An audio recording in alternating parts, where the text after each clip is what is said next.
श्रीमद् भगवद गीता साक्षात भगवान की दिव्य वाणी है। इसकी महिमा अपार है, अपरिमित है। उसका यथार्थ में वर्णन कोई नहीं कर सकता।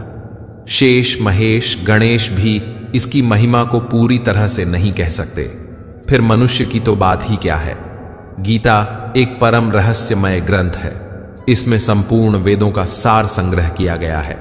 इसका आशय इतना गूढ़ और गंभीर है कि आजीवन निरंतर अभ्यास करते रहने पर भी उसका अंत नहीं आता। भगवान के गुण, प्रभाव, स्वरूप, तत्व, रहस्य और उपासना का तथा कर्म एवं ज्ञान का वर्णन जिस प्रकार भगवद गीता में किया गया है, वैसा अन्य ग्रंथों में एक साथ मिलना कठिन है। भगवद गीता एक ऐसा अनुपमेय शास्त्र है जिसका एक भी शब्द सदुपदेश से खाली नहीं है। गीता में एक भी शब्द ऐसा नहीं है जो रोचक कहा जा सके। इसमें जितनी बातें कही गई है वे सभी अक्षरशः यथार्थ हैं। सत्य स्वरूप भगवान की वाणी में रोचकता की कल्पना करना उसका निरादर करना है। गीता सर्वशास्त्रमयी है। इसे सारे शास्त्रों का खजाना कहा जाता है। गीता का भलीभांति ज्ञान हो जाने पर सभी शास्त्रों का तात्विक ज्ञान अपने आप हो जाता है। गीता को हम भगवान से भी बढ़कर कहें तो कोई अत्युक्ति नहीं होगी। भगवान ने स्वयं कहा है, मैं गीता के आश्रय में रहता हूं। गीता मेरा श्रेष्ठ घर है।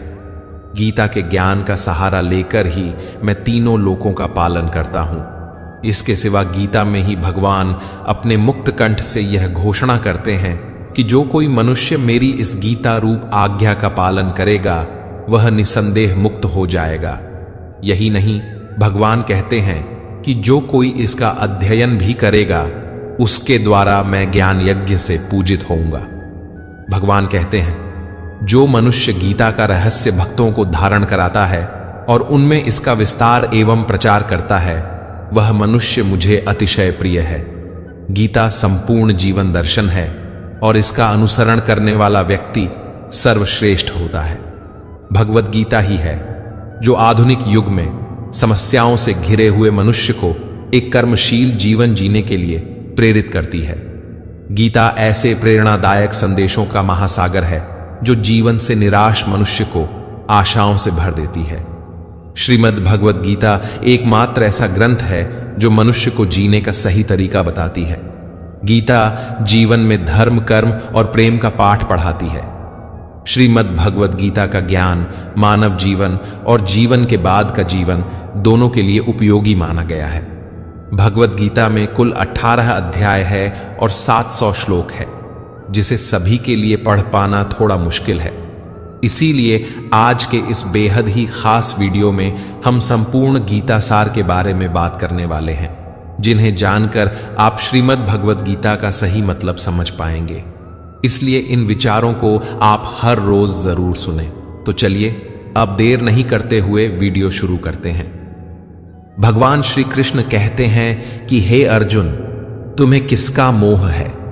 इस रणस्थली में युद्ध प्रारंभ होने से ठीक पहले तुम्हारा इस तरह से शस्त्र त्याग देना बिल्कुल भी उचित नहीं है, क्योंकि न तो यह श्रेष्ठ पुरुषों द्वारा आचरित है, न स्वर्ग को देने वाला है और न कीर्ति बढ़ाने वाला है। इसीलिए हे अर्जुन, नपुंसकता को मत प्राप्त हो, हृदय की तुच्छ दुर्बलता को त्यागो, उठो और युद्ध करो। तुम उसका शोक करते हो जो शोक करने के योग्य भी नहीं है और पंडितों जैसी बातें करते हो। ज्ञानी व्यक्ति ना तो मरने वाले का शोक करते हैं और ना ही उनका शोक करते हैं जो अभी जिंदा है, क्योंकि वो जानते हैं जो मर गया वो फिर से जन्म लेगा और जो जिंदा है वो एक दिन जरूर मरेगा। हे अर्जुन, न तो ऐसा है कि मैं किसी काल में नहीं था या तू नहीं था अथवा ये राजा लोग नहीं थे, और ना ऐसा है कि इससे आगे हम सब नहीं रहेंगे। वर्तमान शरीर की उत्पत्ति से पहले भी हम सब थे और पीछे भी रहेंगे। शरीर के नाश होने से आत्मा का नाश नहीं होता, अतः नाश की आशंका से इन सब के लिए शोक करना उचित नहीं है। आत्मा अजर अमर है। आत्मा न तो मरता है और न ही जन्म लेता है, क्योंकि आत्मा अजन्मा, नित्य, सनातन और पुरातन है। शरीर के मारे जाने पर भी यह नहीं मरता। जैसे मनुष्य पुराने वस्त्रों को त्याग कर नए वस्त्र धारण करता है, ठीक उसी प्रकार जीवात्मा पुराने व्यर्थ शरीर को त्याग कर नए शरीर को धारण करता है। आत्मा को शस्त्र काट नहीं सकते और न अग्नि इसे जला सकती है, जल इसे गीला नहीं कर सकता और ना ही वायु इसे सुखा नहीं सकती है। परंतु फिर भी अगर तुम इस आत्मा को सदा जन्म लेने वाला और सदा मरने वाला समझता है, तो भी हे महाबाहो, तू इस प्रकार का शोक करने के योग्य नहीं है, क्योंकि इस मान्यता के अनुसार जन्मे हुए की मृत्यु निश्चित है और मरे हुए का जन्म लेना भी निश्चित है। हे अर्जुन, अपने धर्म से भागकर तुम भय मत कर, क्योंकि क्षत्रिय के लिए धर्मयुक्त युद्ध से बढ़कर दूसरा कोई कल्याणकारी कर्तव्य नहीं है। हे पार्थ, अपने आप प्राप्त हुए और खुले हुए स्वर्ग के द्वार रूपी इस प्रकार के युद्ध को भाग्यवान क्षत्रिय लोग ही पाते हैं। किंतु अगर तुम इस धर्मयुक्त युद्ध को नहीं करेगा तो स्वधर्म और कीर्ति को खोकर पाप को प्राप्त होगा तथा युगों युगों तक तुम्हारे अपकीर्ति की चर्चा होगी। सम्मानित पुरुष के लिए अपकीर्ति मौत से भी बढ़कर है। या तो तुम युद्ध में मारा जाएगा और स्वर्ग को प्राप्त होगा, या तो संग्राम में जीतकर पृथ्वी का राज्य भोगेगा। इस कारण हे अर्जुन, उठ और युद्ध कर। जय पराजय, लाभ हानि और सुख दुख को समान समझकर युद्ध के लिए तैयार हो जा। इस प्रकार युद्ध करने से तू पाप को नहीं प्राप्त होगा और यही तुम्हारा सबसे बड़ा धर्म और कर्म है। भगवान श्री कृष्ण कहते हैं, कर्मयोग ही वह योग है जिसके माध्यम से हम अपनी जीवात्मा से जुड़ पाते हैं। कर्मयोग हमारे आत्मज्ञान को जागृत करता है।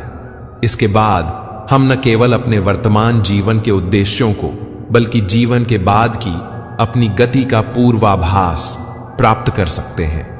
इस योग में कर्म के द्वारा ईश्वर की प्राप्ति की जाती है। श्रीमद् भगवद गीता में कर्म योग को सर्वश्रेष्ठ माना गया है। गृहस्थ और कर्मठ व्यक्ति के लिए यह योग अधिक उपयुक्त है। कर्म योग सिखाता है कि कर्म के लिए कर्म करो, आसक्ति रहित होकर कर्म करो। कर्म योगी इसीलिए कर्म करता है कि कर्म करना उसे अच्छा लगता है और इसके परे उसका कोई हेतु नहीं है। कर्म योगी कर्म का त्याग नहीं करता, वह केवल कर्म फल का त्याग करता है और कर्म जनित दुखों से मुक्त हो जाता है। उसकी स्थिति इस संसार में एक दाता के समान है और वह कुछ पाने की कभी चिंता नहीं करता। वह जानता है कि वह दे रहा है और बदले में कुछ मांगता नहीं, और इसीलिए वह दुख के चंगुल में नहीं पड़ता। कर्म फल का त्याग कर धर्मनिरपेक्ष कार्य का संपादन भी पूजा के समान हो जाता है। संसार का कोई कार्य ब्रह्म से अलग नहीं है, इसलिए कार्य की प्रकृति कोई भी हो, निष्काम कर्म सदा ईश्वर को ही समर्पित हो जाता है। पुनर्जन्म का कारण वासनाओं या अतृप्त कामनाओं का संचय है। कर्मयोगी कर्म फल के चक्कर में ही नहीं पड़ता, अतः वासनाओं का संचय भी नहीं होता। इस प्रकार कर्मयोगी पुनर्जन्म के बंधन से भी मुक्त हो जाता है।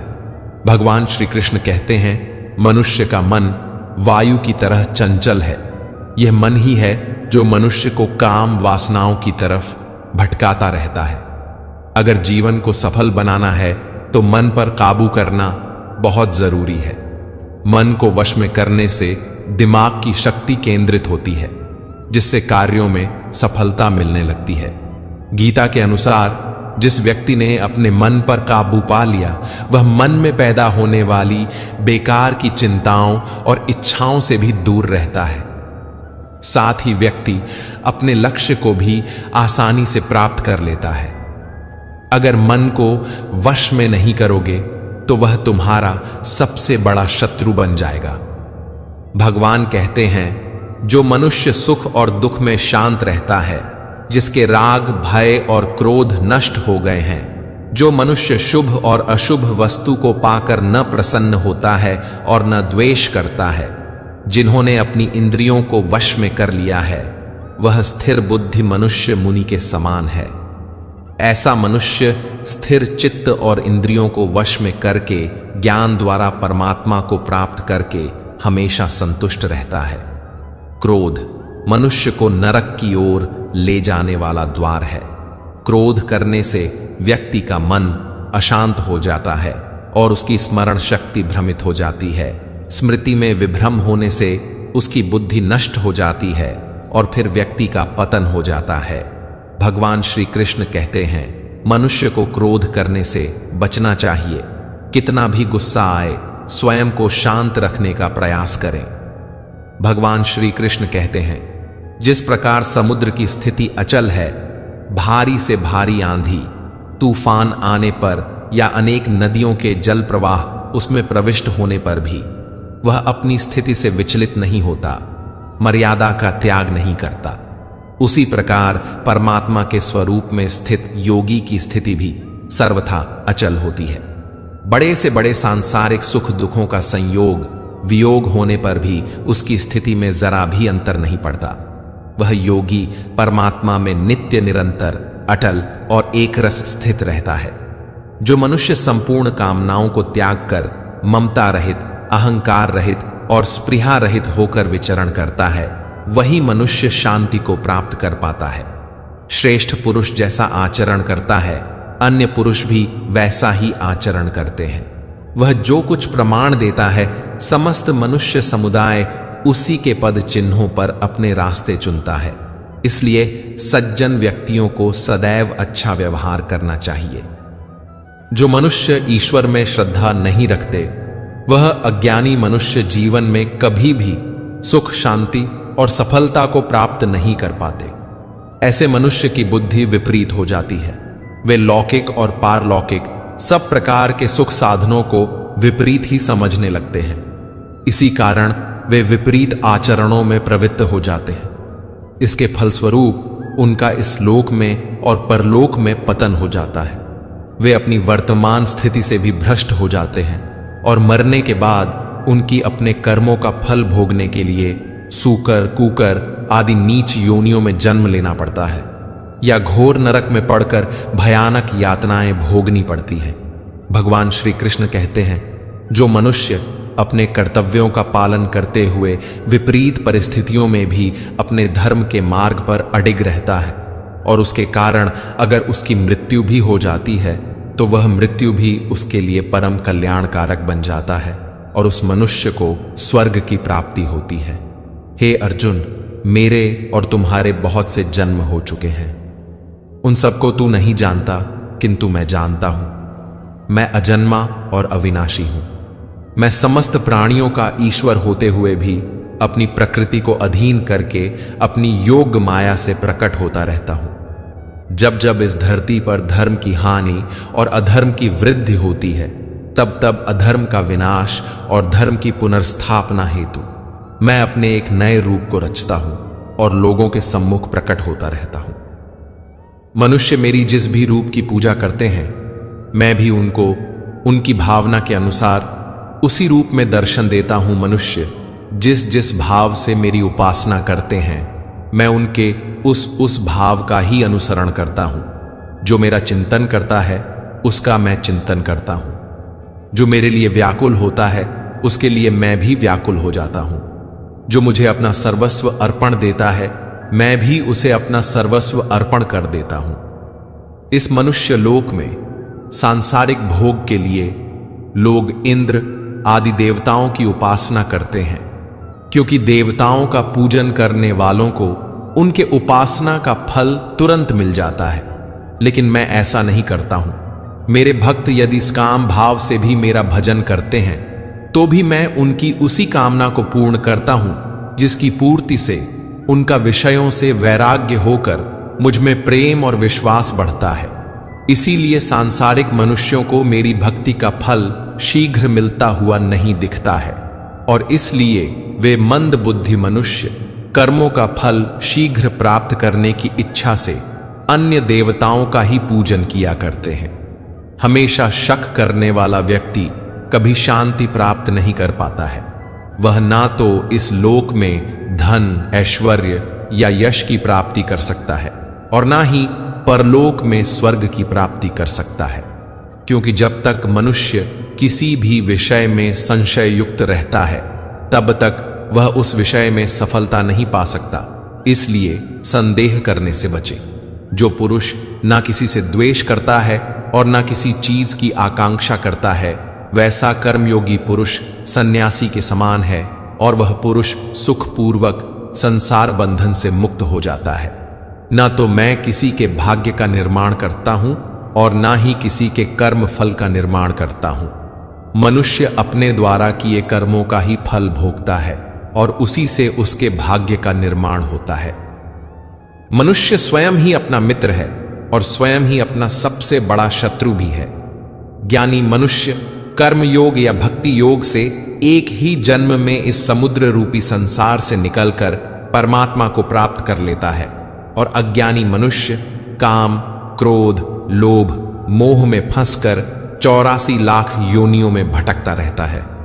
भगवान श्री कृष्ण कहते हैं, भगवत प्राप्ति के लिए कर्म करने वाला कोई भी मनुष्य दुर्गति को प्राप्त नहीं होता है। इस लोक में या परलोक में वह जहां भी रहता है वह परमात्मा के मार्ग में आगे ही बढ़ता रहता है। यह संसार मेरी ही माया है। यह संसार मुझसे ही उत्पन्न हुआ है। मैं ही इसका पालन पोषण करता हूं और मैं ही इस सृष्टि का विनाश करता हूं। मैं जल में रस हूं, चंद्रमा और सूर्य में प्रकाश हूं, संपूर्ण वेदों में ओंकार हूं, आकाश में शब्द और पुरुषों में पुरुषत्व हूं। मैं ही सूर्य रूप से तपता हूं, वर्षा का आकर्षण करता हूं और उसे बरसता हूं। हे अर्जुन, मैं ही अमृत और मृत्यु हूं, सत असत भी मैं ही हूं। मैं धरती की मधुर सुगंध हूं, मैं अग्नि की ऊष्मा हूं, सभी जीवित प्राणियों का जीवन और सन्यासियों का आत्म संयम भी मैं ही हूं। मैं भूत, वर्तमान और भविष्य के सभी प्राणियों को जानता हूं, लेकिन वास्तविकता में मुझे कोई नहीं जानता। हे अर्जुन, जिनकी बुद्धि माया ने हर ली है, जो जानबूझकर पाप कर्मों में ही लिप्त हैं, जो मुझे जानने की चेष्टा भी नहीं करते, ऐसे मनुष्य को जीवन में और जीवन के बाद के जीवन में भी कष्टों से मुक्ति नहीं मिल पाता है। जो मनुष्य अंतकाल में भी मुझको स्मरण करता हुआ शरीर त्यागता है, वह मेरे परम धाम को प्राप्त होता है, इसमें कोई संशय नहीं है। देवताओं को पूजने वाले देवताओं को प्राप्त होते हैं, पितरों को पूजने वाले पितरों को प्राप्त होते हैं, भूतों को पूजने वाले भूतों को प्राप्त होते हैं और मेरा पूजन करने वाले भक्त मुझको ही प्राप्त होते हैं। इसलिए मेरे भक्तों का पुनर्जन्म नहीं होता। जो कोई भक्त मेरे लिए प्रेम से पत्र, पुष्प, फल, जल आदि अर्पण करता है, उस शुद्ध बुद्धि निष्काम प्रेमी भक्त का प्रेम पूर्वक अर्पण किया हुआ वह पत्र, पुष्प मैं सद्गुण से प्रकट होकर प्रेम पूर्वक खाता हूं। भगवान श्री कृष्ण कहते हैं, हे अर्जुन, तू जो कर्म करता है, जो खाता है, जो हवन करता है, जो दान देता है और जो तप करता है, वह सब मुझे अर्पण कर, मैं तुम्हें मुक्ति प्रदान करूंगा। मेरे लिए ना तो कोई प्रिय है और ना ही अप्रिय, परंतु जो भक्त मुझको प्रेम से भजते हैं वो मुझ में हैं और मैं उनमें हूं। यदि कोई दुराचारी भी अनन्य भाव से मेरा भक्त बनकर मुझको भजता है तो वह पुरुष भी साधु के समान है, क्योंकि उसने भली भांति निश्चय कर लिया है कि परमेश्वर के भजन के समान अन्य कुछ भी नहीं है। स्त्री, वैश्य, शूद्र, भूत, पिचाश, चांडाल कोई भी हो, वो मेरी शरण में आकर परम गति को प्राप्त होते हैं। अपने आप को भगवान के प्रति समर्पित कर दो, यही सबसे बड़ा सहारा है। जो कोई भी इस सहारे को पहचान गया है वह डर, चिंता और दुखों से आजाद रहता है। मनुष्य को सबसे पहले खुद का आकलन करना चाहिए, अर्थात खुद के बारे में जान लेना चाहिए। खुद की काबिलियत और क्षमता को जानना ही मनुष्य को आत्मज्ञान की प्राप्ति करा सकता है। जब तक मनुष्य खुद के बारे में जान नहीं लेगा तब तक उस मनुष्य का उद्धार नहीं हो सकता। श्रीमद् भगवद गीता में भगवान श्री कृष्ण कहते हैं कि हर एक मनुष्य को अपने आप पर पूरा पूरा भरोसा करना चाहिए, क्योंकि जो लोग खुद पर विश्वास करते हैं वह अवश्य ही सफलता प्राप्त करते हैं। ऐसा भी बताया जाता है कि जो व्यक्ति जैसा विश्वास करता है आखिरकार वैसा ही बन जाता है। सुख और दुख सर्दी और गर्मी के समान है। आज अगर दुख है तो कल सुख भी अवश्य होगा। इसलिए इन दोनों ही परिस्थितियों में मनुष्य को संयम से काम लेना चाहिए। जो मनुष्य अपने सभी काम में मन लगाकर अपना कार्य करते हैं और वह छोटे से छोटे कार्यों में भी खुशी ढूंढ ही लेते हैं, वह लोग निश्चित ही अंत में सफलता प्राप्त करते हैं। वहीं दूसरी तरफ ऐसे मनुष्य भी होते हैं जो अपने काम को बस एक बोझ समझकर बस पूरा कर देना चाहते हैं और अपने किसी भी काम को पूरा सही ढंग से नहीं करते हैं, तो ऐसे मनुष्य हमेशा ही अपने जीवन में पीछे रह जाते हैं। जो लोग स्वार्थी प्रवृत्ति के हैं, जो सिर्फ अपना मतलब साधने में लगे रहते हैं, जिन्हें दूसरों की भलाई से कोई मतलब नहीं है, ऐसे लोगों का कभी भला नहीं होता।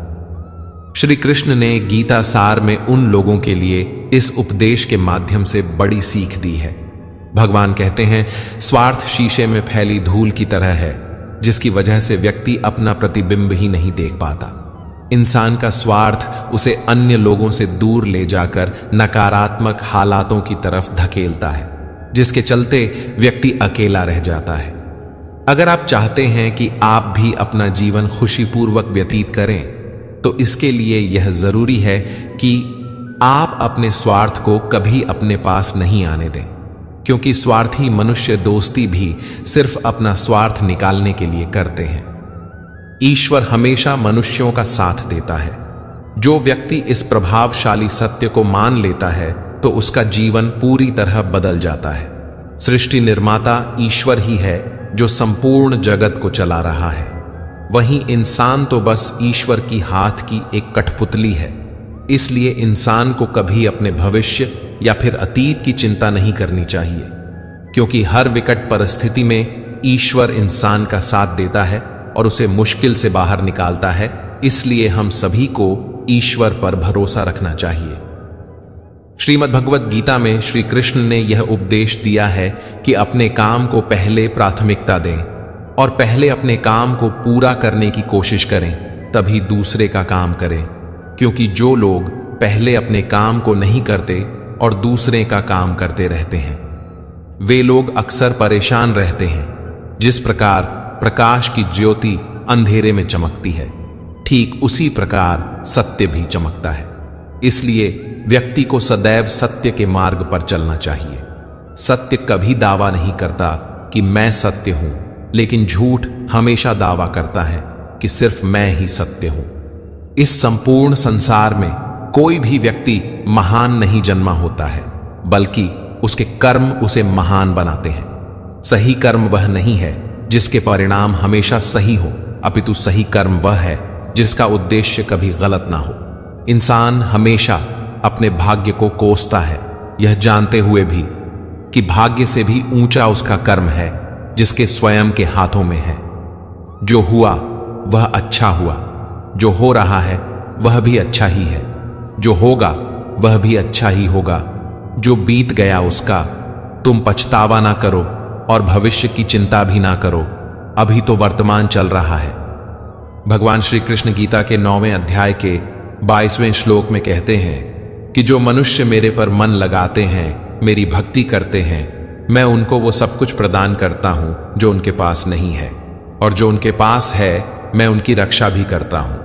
इसीलिए यह बहुत जरूरी है कि हम अपने बुरे वक्त में परमात्मा पर भरोसा रखें। भगवान श्री कृष्ण कहते हैं, कितना भी बुरा वक्त आ जाए, कभी विचलित नहीं होना चाहिए, बल्कि डटकर उसका सामना करना चाहिए, क्योंकि इस संसार का नियम है, जो आया है उसे दुख का सामना करना पड़ेगा। रोने से और चिंता करने से कोई फायदा नहीं होने वाला है, बल्कि इससे दुख और बढ़ेगा। जीवन में आगे बढ़ने के लिए और अपनी अलग पहचान बनाने के लिए यदि आपको क्रांतिकारी बनना पड़े, तो इससे पीछे न हटें। कहने का सीधा मतलब यह है कि जरूरत के हिसाब से खुद में बदलाव करें और समाज के बारे में न सोचते हुए अपने काम पूरे करें। जीवन में दोस्तों की भूमिका बहुत अहम होती है।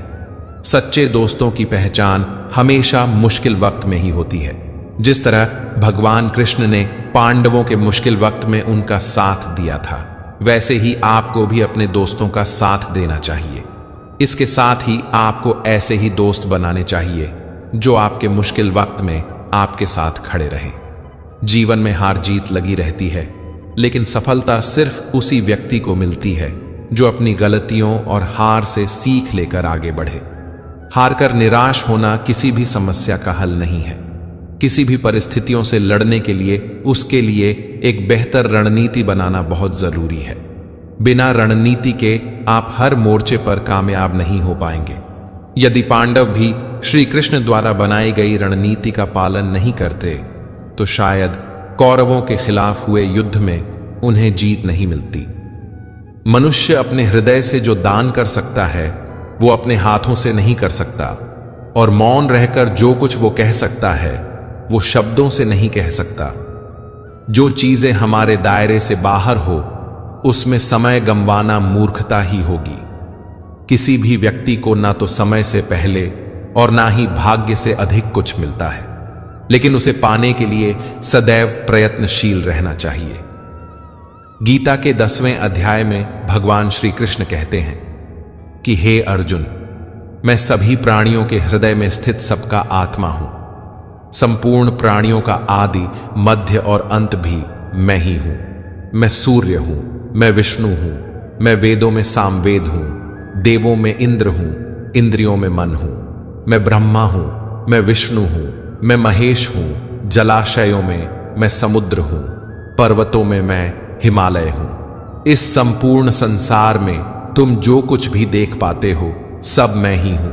हे अर्जुन, जो न कभी हर्षित होता है, न किसी से द्वेष करता है, न शोक करता है, न कामना करता है, जो शुभ और अशुभ संपूर्ण कर्मों का त्यागी है, वह ज्ञानी मनुष्य मुझको अति प्रिय है। मुझे पाने के 3 तरीके हैं, ध्यान योग, ज्ञान योग और कर्म योग, और इन सब में कर्म योग सबसे प्रधान है। जो मनुष्य अपने को परमात्मा से अलग नहीं समझता है और ना ही इस शरीर से अपना कोई संबंध मानता है, वह सदा के लिए जन्म मरण से मुक्ति पा लेता है। जो व्यक्ति आध्यात्मिक जागरूकता के शिखर तक पहुंच चुके हैं, उनका मार्ग है निःस्वार्थ कर्म। जो भगवान के साथ संयोजित हो चुके हैं, उनका मार्ग है स्थिरता और शांति। मानव कल्याण ही भगवत गीता का प्रमुख उद्देश्य है। इसलिए मनुष्य को अपने कर्तव्यों का पालन करते समय मानव कल्याण को प्राथमिकता देना चाहिए। कोई एक महापुरुष ही आत्मा को आश्चर्य की भांति देखता है, वैसा ही दूसरा कोई महापुरुष ही इसके तत्व का आश्चर्य की भांति वर्णन करता है, तथा दूसरा कोई अधिकारी पुरुष ही इसे आश्चर्य की भांति सुनता है, और कोई कोई तो सुनकर भी इसको नहीं जानता।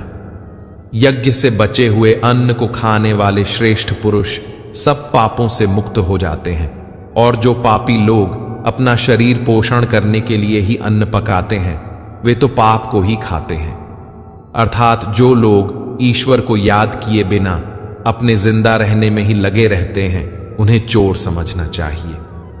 हे अर्जुन, बहुत से ऐसे लोग हैं जो कर्म करते हुए ही परम सिद्ध को प्राप्त हुए थे। जनक आदि ज्ञानी जन भी आसक्ति रहित कर्म द्वारा ही परम सिद्ध को प्राप्त हुए थे। इसलिए तू भी उसी प्रकार कर्म कर। हे पार्थ, मेरा इन तीनों लोकों में न तो कुछ कर्तव्य है और न ही कोई वस्तु प्राप्त करने योग्य है, फिर भी मैं कर्म में ही बरतता हूं, अर्थात मैं भी कर्म करते हुए अपने कर्तव्य का निर्वाह करता हूं। श्री भगवान कहते हैं, हे पार्थ, यदि मैं कर्मों को करने में सावधानी ना बरतूं तो बड़ा अनर्थ हो जाएगा, क्योंकि मनुष्य सब प्रकार से मेरे ही मार्ग का अनुसरण करते हैं। केवल ज्ञान ही एक ऐसा अक्षय तत्व है जो कहीं भी, किसी भी अवस्था में और किसी भी काल में मनुष्य का साथ नहीं छोड़ता। धरती पर जिस प्रकार मौसम में बदलाव आता है, उसी प्रकार जीवन में भी सुख दुख आता जाता रहता है। युद्ध हो या जीवन सफलता केवल 3 शस्त्रों से प्राप्त होती है, धर्म, धैर्य और साहस। कोई भी मनुष्य जन्म से नहीं बल्कि अपने कर्मों से महान बनता है। कुछ पाना है तो खुद पर भरोसा कीजिए, क्योंकि सहारे कितने भी सच्चे और अच्छे हो, साथ छोड़ ही जाते हैं। मित्र गरीब है या अमीर मायने नहीं रखता, बल्कि वो आपके बुरे समय में आपका साथ कितना देता है यह मायने रखता है। अपना काम बनाने के लिए लोग आपकी तारीफ करेंगे, आपसे रिश्ता बनाने की कोशिश करेंगे, लेकिन उनके व्यवहार को सच मानकर अगर आप फंस जाएंगे तो आगे चलकर आपको ही नुकसान होगा। भगवान श्री कृष्ण कहते हैं, किसी के मीठे शब्दों में कभी मत फंसना, बल्कि आंखें खोलकर इंसान को परखना सीखो। अक्सर आपको चोट वही लोग पहुंचाते हैं जो आपके अपने होते हैं, जो आपके दिल के ज्यादा करीब होते हैं। गीता का यह सबसे महत्वपूर्ण ज्ञान है, क्योंकि महाभारत की लड़ाई पराये लोगों में नहीं थी, यह भाइयों की लड़ाई थी, एक ही परिवार की लड़ाई थी। चाहे आप किसी की मदद करो या मत करो, लेकिन जानबूझकर कभी किसी का दिल नहीं दुखाना चाहिए, क्योंकि जब किसी का दिल आपकी वजह से दुखता है तो हमेशा याद रखना कि आपको भी वो दर्द एक दिन जरूर मिलेगा। कभी भी किसी भी चीज की अति नहीं करनी चाहिए। कोई भी चीज हद से ज्यादा मत करना। किसी से प्रेम या नफरत भी हद से ज्यादा मत करना, क्योंकि किसी भी चीज की अति आपको ही नुकसान पहुंचाएगी। इसलिए जीवन को संतुलन के साथ जीना चाहिए। जो आपके साथ अधर्म करे, पाप करे, गलत करे, उसे दंड जरूर देना चाहिए। अगर आप उसे सहते हैं तो वो आपके साथ और गलत करता है और आप उससे भी बड़े पाप के भागीदार बन जाएंगे। इसलिए ज्ञानी व्यक्ति को चाहिए कि वो अपने साथ हो रहे गलत का विरोध करना सीखें। जीवन में कभी वो मत करो जो लोग करते हैं, हमेशा वही करो जो तुम्हारे लिए सही है। भगवान श्री कृष्ण कहते हैं, जो इंसान अपनी रक्षा खुद नहीं कर सकता या फिर अपनी रक्षा करने का प्रयास भी नहीं करता, ऐसे मनुष्यों की रक्षा भगवान भी नहीं करते। जो इंसान खुद के महत्व को नहीं जानता, वैसे इंसान को कोई भी महत्व नहीं देता है। खुश रहना है तो जिंदगी के फैसले अपनी परिस्थितियों को देख कर लें। दुनिया को देख कर जो फैसले लेते हैं वो दुखी ही रहते हैं। कोई कुछ भी कहे, बस अपने आप को शांत रखो, क्योंकि सूरज की किरणें कितनी भी तेज क्यों ना हो, समुद्र सुखा नहीं करते। किसी ने शिकायत की कि हे मेरे ईश्वर, बड़ी मुश्किल से मैंने घोंसला बनाया था, आपने तूफान भेज दिया और मेरा घर उजड़ गया। ऊपर से आवाज आई, तेरे घोंसले में सांप आया था तुझे खाने के लिए, इसलिए तूफान भेजा था ताकि तुम जाग जाओ और उड़ सको और तुम्हारी जान सुरक्षित रहे। हमारी जिंदगी में कितनी मुश्किलें आती हैं, हमें पता भी नहीं होता कि हमारा परमात्मा हमें किस तरह परेशानी से बचाता है। अगर तुम्हें लगता है कि परमात्मा तुम्हें कष्ट के पास ले आए हैं, तो भरोसा रखिए, वो तुम्हें कष्ट के पार भी ले जाएंगे। मन की पीड़ा का कोई अंत नहीं, इसलिए दूसरों को कोसने से कोई लाभ नहीं है। इसका सबसे सरल उपाय है कि अपने मन को ईश्वर को समर्पित कर दो।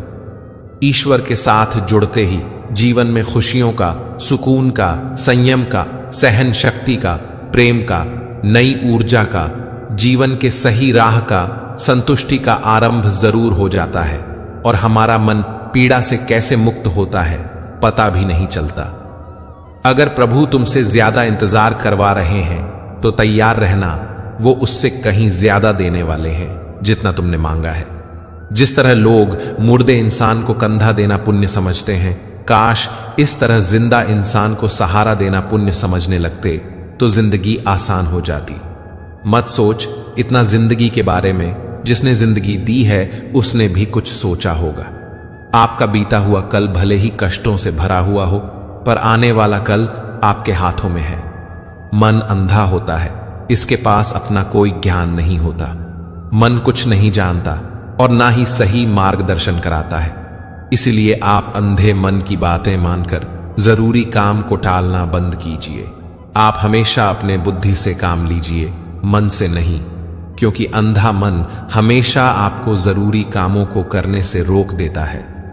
जब आप बुद्धि के जरिए जरूरी कामों को करना शुरू कर देंगे तो धीरे धीरे आपका मन आपका मित्र बनता चला जाएगा। लेकिन अभी आपका मन आपका दुश्मन बना हुआ है, जो आपको हर दिन बर्बाद कर रहा है। मन से सोचे कार्यों को मुंह से बाहर मत निकालो। जिस प्रकार किसी गुप्त मंत्र की रक्षा करते हैं, उसी प्रकार अपने बड़े लक्ष्यों को मन में रखकर उसकी रक्षा करो। गुप्त रहकर उस काम को पूरा करो और तभी बोलो जब काम पूरा हो जाए, क्योंकि अधिकतर लोग अपनी तकलीफ से दुखी नहीं हैं, जितना दूसरों की तरक्की देखकर दुखी हैं। जब भी कोई बड़ी बात बड़े लक्ष्य की हो, केवल उन बातों को उन लोगों से बांटिए जो उन बातों को अपने भीतर बचाकर रखने का हौसला रखते हो। यदि कभी आर्थिक स्थिति कमजोर हो जाए, यदि कभी बड़ा नुकसान हो जाए, यदि कभी सब कुछ चोरी हो जाए, नष्ट हो जाए, तो उस बात को अपने अंदर छुपा कर रख लेना। अपनी कमजोर आर्थिक स्थिति की जानकारी अपने मित्रों को या रिश्तेदारों को भी मत देना।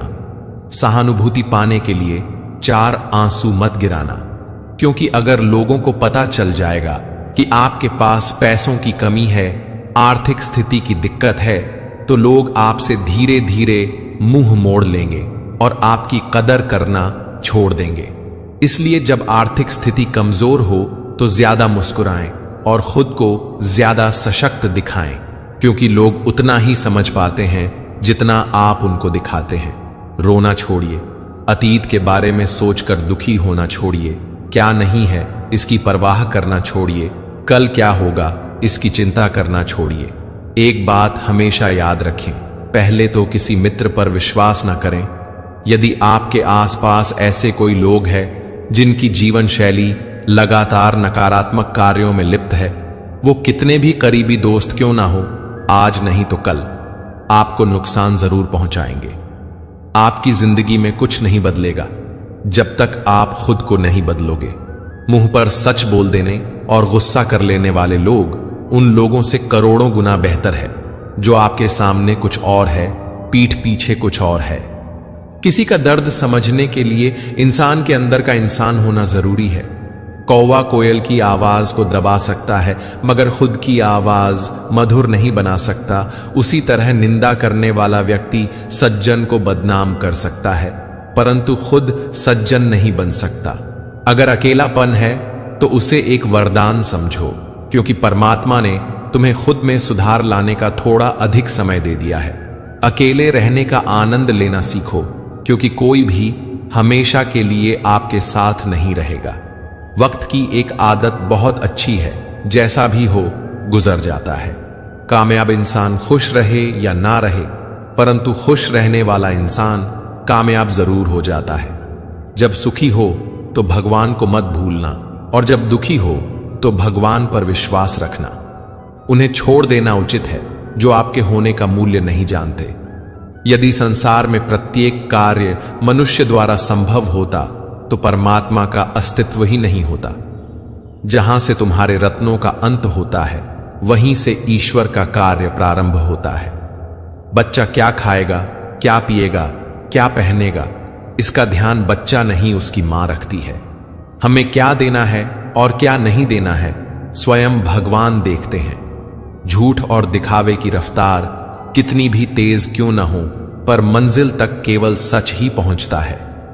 लोग रंग बदलते हैं, परंतु मुरली वाला वक्त ही बदल देता है। मन एक सुंदर सेवक और खतरनाक स्वामी है। मनुष्य का जीवन केवल उसके कर्म पर चलता है। जैसे कर्म होते हैं वैसे ही उसका जीवन होता है। जो किया है वह अवश्य सामने आएगा, क्योंकि कर्म किसी के सगे नहीं होते। जिंदगी बहुत हसीन है, कभी हंसाती है तो कभी रुलाती है, लेकिन जो जिंदगी की भीड़ में खुश रहता है, जिंदगी उसी के आगे सर झुकाती है। खोकर पाने का मजा ही कुछ और है, रो रो कर हंसने का मजा ही कुछ और है। हारना तो जिंदगी का हिस्सा होता है, लेकिन हारने के बाद जीतने का मजा ही कुछ और है। अच्छा बनने के लिए किसी की नकल करने की जरूरत नहीं, खुद इतना अच्छा बनो कि लोग आपकी नकल करने लगे। जिंदगी एक बार मिलती है ये गलत है, बल्कि मौत सिर्फ एक बार मिलती है, जिंदगी तो हर रोज मिलती है। कोई आपसे मांगे तो दे दिया करो, क्योंकि भगवान ने आपको देने वालों में रखा है, मांगने वालों में नहीं। याद रखना, अच्छे वक्त को देखने के लिए बुरे वक्त को भी झेलना पड़ता है। सेवा सबकी करो, लेकिन आशा किसी से मत रखो, क्योंकि सेवा का असली मूल्य भगवान ही देता है। हमेशा अपनी नजर उस चीज पर रखो जिसे तुम पाना चाहते हो, उस पर नहीं जिसे तुम खो चुके हो। अन्न और जल से बढ़कर कोई दान नहीं, और माता पिता से बढ़कर कोई देवता नहीं। बहुत ज्यादा मीठे बोलने वालों से और ज्यादा तारीफ करने वालों से दूर ही रहना चाहिए, क्योंकि लोग मीठा सिर्फ तभी बोलते हैं जब उनको आपसे अपना मतलब निकालना होता है। आपकी तारीफ भी सिर्फ तभी की जाती है जब उन्हें आपसे अपना काम निकालना होता है। याद रखना कि तारीफ आपको जिंदगी में कभी भी मुफ्त में नहीं मिलने वाली है।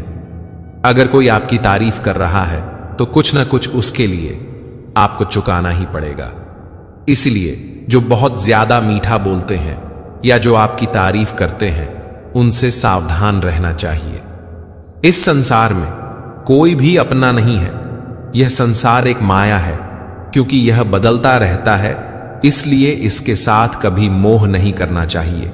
जो हमारे पास है वह हमारे पास रहने वाला है, यही तो मोह है। किसी चीज को पकड़ने की कोशिश न करो और न उसे अपने पास हमेशा रखने के स्वप्न देखो, क्योंकि माया को पकड़ना असंभव है। यह शरीर, माँ पिता, भाई बहन, सगे संबंधी, मित्र पड़ोसी, धन संपत्ति, मान अपमान, कुछ भी हमारे पास सदा के लिए रहने वाला नहीं है। इसलिए जब तक यह सब चीजें हैं अपनी जिंदगी जियो, और जब वे जाने लगे तो जाने दो। न पकड़ कर रखने की कोशिश करो और न खोने का शोक मनाओ, क्योंकि ये कभी अपने थे ही नहीं। ये तो प्रकृति ने किसी उद्देश्य के लिए हमें कुछ समय के लिए दिए, और जब उद्देश्य पूरा हुआ तो वापस ले लिए। संसार को देखना स्वप्न देखने के समान है, क्योंकि स्वप्न थोड़ी देर के लिए आता है। ये संसार भी थोड़ी देर के लिए हमारे पास है। स्वप्न का सुख दुख भी थोड़ी देर रहता है। हम चाहकर भी स्वप्न का सुख दुख स्वप्न टूटने के बाद नहीं भोग सकते। हमारे चाहने से सुखद स्वप्न बार बार नहीं आते, इसीलिए स्वप्न अस्थाई है। यह समझकर सुख दुख का अनुभव करो। मित्रों, अगर आपको हमारा ये वीडियो पसंद आया तो कमेंट में जय श्री राधे कृष्ण लिखें, और ऐसे ही प्रेरणादायक वीडियो देखने के लिए हमारे चैनल को सब्सक्राइब कर लें। जय श्री राधे कृष्ण।